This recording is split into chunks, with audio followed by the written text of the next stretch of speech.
ये कि पिछले 2 दिनों से इस बात की बहुत चर्चा चल रही है कि दलित समाज का इस बार क्या पैटर्न होगा वोटिंग का, दलित समाज की क्या हिस्सेदारी होगी। तो क्या दलित समाज को 4.5 साल में मौजूदा सरकार में वो हक और हुकूक, सम्मान, वो पोजीशनिंग मिली जिसकी वो हकदार थी, या अब बीजेपी को लगता है कि ये सब करके जो आज किया गया सांस्कृतिक केंद्र का शिलान्यास एक बार फिर इस समाज को अपनी तरफ बहलाया फुसलाया जा सकता है? देखिए, बीजेपी ने आज राष्ट्रपति के हाथों शिलान्यास तो कराया है और एक मैसेज देने की कोशिश तो की है चुनाव से पहले। जैसे लखनऊ में परिवर्तन चौक बना है, उसी तरह से ये एक केंद्र बनाया जाएगा ऐशबाग में। अब इसकी शुरुआती रूपरेखा जो आई है, लेकिन अगर आप देखें तो बीजेपी कभी दलितों की पार्टी नहीं रही है। मायावती भी दलितों की एक छत्र नेता रही हैं पूरे देश में। आप कह सकते हो उत्तर प्रदेश में तो वो सरकार में रही 4 बार मुख्यमंत्री। ये जरूर है कि जब से प्रधानमंत्री नरेंद्र मोदी की सरकार आई है तो उन्होंने दलितों को अपनी ओर थोड़ा थोड़ा मोड़ने की कोशिश की। मुफ्त अनाज योजना दिया, कुछ पैसे दिए और तमाम सारी स्कीम उनके लिए केंद्र सरकार ने चलाई। एक महत्वपूर्ण बात यह थी कि SC/ST एक्ट जो कानून पास हुआ, उसको लेकर तमाम विरोधाभास के बावजूद सवर्ण समाज ने भाजपा का साथ नहीं छोड़ा और दलितों का प्रेम भी भाजपा की ओर बढ़ा। ये बात आप महसूस करेंगे। लेकिन उत्तर प्रदेश के परिप्रेक्ष्य में आप देखें तो इन्होंने जो भुनाया है, इन्होंने सारा चना दिल्ली का भुनाया है। न इनके पास अपना चावल है भुनाने के लिए, न चना। तो ये तो खाली मोदी के करिश्मे को भुनाते रहे हैं। आज रामनाथ कोविंद के हाथों उद्घाटन कराया, राष्ट्रपति के हाथों देश के, ये भी एक मौका आया।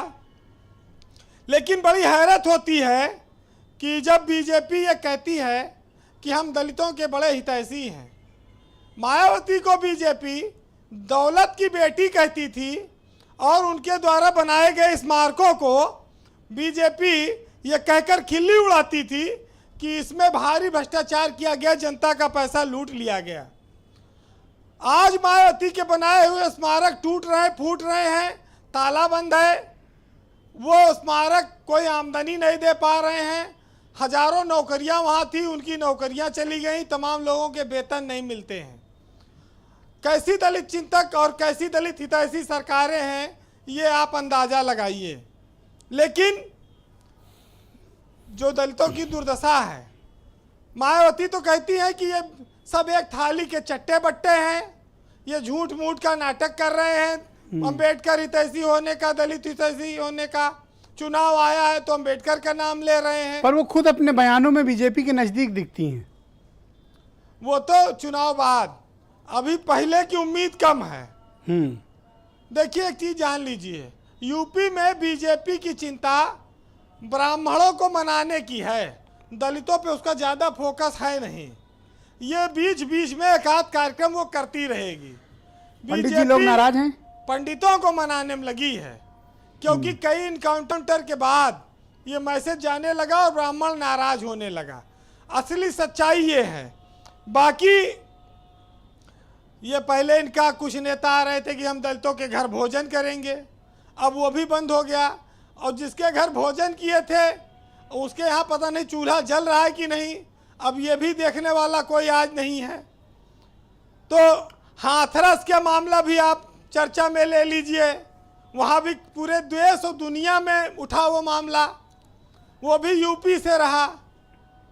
अब आज अभी सुन रहा था मैं कि साहब वो लंदन में स्मारक बिक रहा था तो प्रधानमंत्री जी ने उसको चिंता की। और जो यहाँ पर मूर्ति टूट रही, गला टूट रहा है, उंगली टूट रही है, पैर तोड़ दे रहे हैं, ओके चिंता कौन करेगा? उसकी नहीं करते ये। अंबेडकर की तमाम मूर्तियां लगी थी, तमाम दलितों महापुरुषों की मूर्तियां मायावती ने लगवाई थी। जनता के पैसे से लग गई तो लग गई, अब उसका रखरखाव देखभाल तो करना चाहिए था। लेकिन भाई अब वही है कि भाई जिसकी सरकार। देखिए ब्रजेश जी, बीजेपी पंचायत चुनाव में हार गई है, उसका वोट बैंक खिसका है। दलितों में और ओबीसी में उसको डर सता रहा है। तो ये एक नया मामला आया है सामने। ये विधानसभा चुनाव की भरपाई और तैयारी दोनों आप कह सकते हैं जी, क्योंकि जमीन इनकी खिसक गई है। देखिए, हमारे यहाँ कहा जाता है कि 5 साल की जो सरकार होती है उसमें राजनीतिक दल चाहे जितना तिकड़म कर लें, रणनीति बना लें, न्याय प्रकृति करती है और जनता करती है। राजा को रंक और रंक को राजा, ये प्रकृति भी बनाती है और जनता भी बनाती है लोकतंत्र में। तो ये वक्त जब बदलेगा तो तमाम आपकी चालाकी धरी रह जाएगी। तो कुल मिलाकर ये है जी। अच्छा, दलितों के लिए मायावती के समय का काल स्वर्णिम काल कह सकते हैं आप। तमाम सारे लोग मानते हैं क्योंकि ये स्मारक लखनऊ, नोएडा और तमाम जगह पे उन्होंने बनवाया। आज लखनऊ की शोभा है उससे, तमाम लोग कहते हैं बड़ा विकास हुआ। अब ये कह रहे हैं कि हम शिलान्यास कर रहे हैं, विकास करेंगे। अब विकास तो फिर साल 2 साल बाद ही दिख पाएगा, उससे पहले तो दिखेगा नहीं। और एक विकास की चर्चा होती है, उस पर कहना ज़्यादा ठीक नहीं है।